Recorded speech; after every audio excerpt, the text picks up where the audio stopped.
In the document that we received, in the mini documents we received from the Attorney General, they're withholding the preliminary estimate for this year.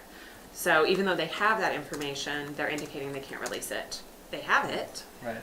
but they're not telling us. And I think what's interesting about it is in prior to the current administration, there was a consensus revenue estimating process that was informal for the Children's Initiatives Fund. So every year in November, the cabinet would have an idea of what that payment was going to look like.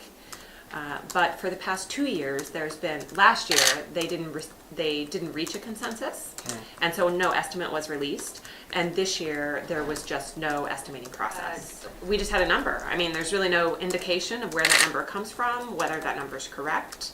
The number we had for this year, I believe, was $55.8 million. But based on what?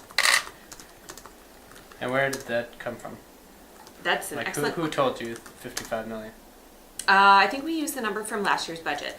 Ah. So since it was a 2-year budget cycle, this would have been the first year. There was actually a number included in the governor's budget last Right. year.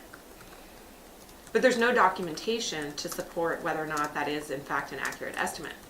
And I think it's really important with the Children's Initiatives Fund, and people often forget this, we're actually in April paying for the prior fiscal year. Right. Yeah. So if that number comes in short, or if it comes in significantly higher, there's no time to do anything different, which really leaves that money poised to be swept, right? We have a petition pending with the Shawnee County District Court.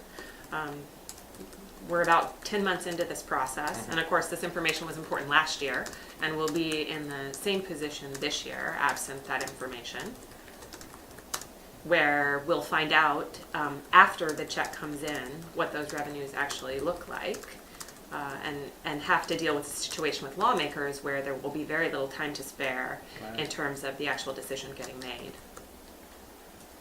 So your petition is for what?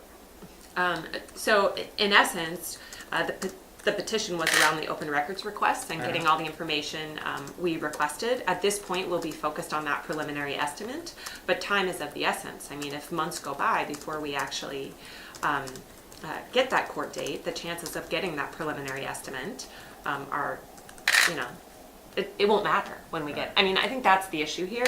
Timeliness is a really critical component of open records, and this process has been anything but timely. And that's not just about the judicial process. I think that's about the process we've undertaken with the Attorney General's office.